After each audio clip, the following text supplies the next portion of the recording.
There is something quietly frustrating that a lot of people feel but rarely talk about. Something needs to change. You can see it clearly. You can even name it. Maybe it is a habit or a relationship. Maybe it is the way you spend your time or the way you talk to yourself. You are not confused about what needs to happen. You are not waiting for information. You already know. And sometimes you even feel ready. There is a window, a moment of clarity, a surge of energy that says, this time I'm going to do it. You mean it and you start. And then somewhere between the second week and the second month, it quietly falls apart. Not because of some crisis, it just fades.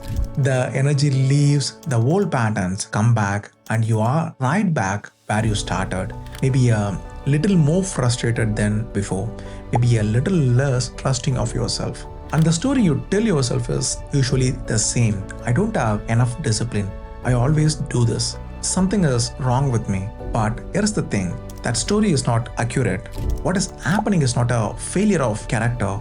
It is something much more basic than that. It is your brain doing exactly what it was designed to do. I'm Dinesh Kumar. This is the DK Talks. The core misunderstanding. Most of us grow up with a simple idea about change. If you want something badly enough, you will make it happen. If you don't make it happen, you did not want it badly enough. It is a clean story, easy to believe, and it puts the entire weight of failure on one thing, your willpower. But that model is incomplete because the brain is not a blank system waiting for you to give it the right instruction. It is a survival machine. It has priorities, and those priorities were not shaped by your goals, your ambitions, or your plans for the future. They were shaped by thousands of years of evolution in environments where the number one job was staying alive. The brain is not designed to help you grow, it is designed to help you survive, and those two things are not always the same. In fact, they often pull in opposite directions. Growth means moving into the unfamiliar, taking risks, and tolerating uncertainty. Survival means staying with what is known, avoiding risks, and eliminating uncertainty. When you try to change your life, even in ways that are clearly good for you, your brain doesn't automatically cooperate. It resists, not because you are weak, but because the brain is basically built for resisting change. The brain's preference for familiarity. There is something that sounds counterintuitive but is well established in neuroscience. Your brain doesn't prefer what is good for you, it prefers what is familiar. Familiar doesn't mean enjoyable, it doesn't mean it is healthy, it just means known. And known to the brain means predictable. Predictable means safe, and safe is what the brain wants above everything else. This is why people stay in situations that are clearly not working, a job that drains them, a dynamic they have outgrown, a routine they know is not helping them. From the outside, it makes no sense. Why don't you just change? But from the brain's perspective, it makes perfect sense. The current situation, even if it is painful, has a known cost. The brain has mapped it, it knows what to expect. Change, on the other hand, is unmapped territory. The brain doesn't know what will happen. It can't predict the outcome, and the lack of prediction registers as a threat. Not a big dramatic threat, but just a low persistent signal that says, be careful. You don't know what is on the other side. And that signal is often enough to pull you back to what you know. This is why familiar pain often feels safer than unfamiliar possibility. Not because the pain is acceptable, but because it is predictable. And for the brain, predictability is its own kind of safety. Safety over growth. This leads to something important. The brain doesn't measure safety and growth equally. It is not a balanced scale. Safety always comes first. Growth is treated as optional. This is not a design flaw. For most of human history, this was the right priority. If you were an early human on a savanna and you had to choose between exploring a new area that might have food or staying near the group where you knew you were protected, staying was usually the smarter choice. The cost of a missed opportunity was low. The cost of a wrong risk was death. So the brain evolved a bias. When in doubt, don't move. When uncertain, stay. When the outcome is unknown, hold your position, and that bias is still running. Right now, in your modern brain, every time you try to do something new, you feel it as a hesitation, as overthinking, as a strange heaviness that shows up right when you are about to take a step forward. You're not imagining that resistance, it is real. But it is not a sign that you should stop, it is a sign that your brain has flagged this moment as uncertain. And uncertainty, even the healthy kind, is something the brain has always treated with caution, energy, and effort. There is another layer to this that rarely gets mentioned, and it has nothing to do with motivation. Your brain is one of the most energy hungry organs in your body. Even when you are doing nothing, it is constantly spending fuel, predicting, regulating, monitoring. Because of that cost, the brain is always looking for efficiency. This is why habits exist. A habit is not just a behavior you repeat, it is a behavior your brain has learned how to run cheaply. Once something becomes familiar, the brain no longer has to think about it, doesn't need to plan, it doesn't need to decide, it just executes. That saves energy. Change is the opposite of that. Change forces the brain to slow down, to pay attention, to make decisions instead of relying on automation. That work happens mostly in the prefrontal cortex, the part of the brain responsible for conscious control and effort. And that system is expansive. It gets tired, it competes with everything else you are managing in your day, and it doesn't stay online for very long. So, when you try to change a behavior, your brain is choosing between two options: one, pain that is familiar, automated, and cheap, and another that is unfamiliar, effortful, and expensive. Most of the time, it chooses the cheaper one, not because you don't care, but because the system is designed to conserve energy whenever it can. Identity and prediction. There is another layer that most people don't think about. Your brain doesn't just resist new behaviors, it resists new versions of you. Over the course of your life, your brain builds a model of who you are. It is based on your past behavior, your habits, your patterns, your emotional responses, the way you have acted in similar situations before. This model is not a story you consciously choose. It is something that brain constructs automatically to predict what you will do next. And prediction is everything to the brain.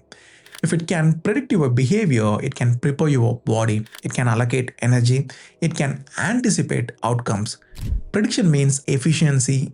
Efficiency means less energy spent. Less energy spent means better survival odds. So, when you try to act in a way that contradicts your existing model, when you try to become disciplined after years of avoidance, when you try to speak up after years of staying quiet, when you try to believe you are capable after years of telling yourself you are not, the brain notices the mismatch and it pushes back. Not with logic, but with discomfort, with doubt, with a quiet voice that says, this is not who you are. That voice is not true, it is prediction. Brain is not telling you what you are capable of, it is telling you what it has seen you do before, and those are very different things. Why motivation fails? This is where motivation enters the picture. Most people believe that if they can just get motivated enough, the change will follow, and the motivation does work for a while. It is a conscious process. It lives in the prefrontal cortex, the part of the brain responsible for planning, reasoning, and think about the future. But resistance is not conscious, it runs deeper. It operates in older systems, the limbic system, the brain stem, part of the brain that have been running long before the prefrontal cortex even existed. These systems don't respond to logic, they don't respond to goals, they respond to signals: threat, safety, familiarity, energy cost. And when a conscious intention runs into an unconscious survival mechanism, the unconscious system almost always wins. Not because it is smarter, but because it is faster and it has been running longer. That's why you can wake up on a Monday fully committed, and by Wednesday, you're back to the old pattern. It is not that your motivation was fake, it was real, but it was outmatched. The conscious motivation is like a flashlight. The unconscious survival system is the current underneath the water. You can point the light wherever you want, but the current decides where you actually drift. This is why cycles of starting and stopping are not a sign of a personal failure.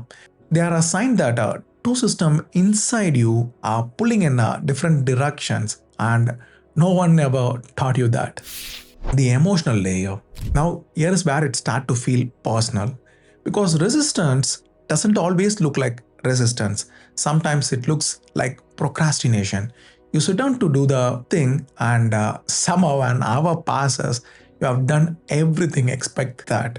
Sometimes it looks like self doubt, a thought that says, "Who am I to try this? What if I fail? What if people notice?"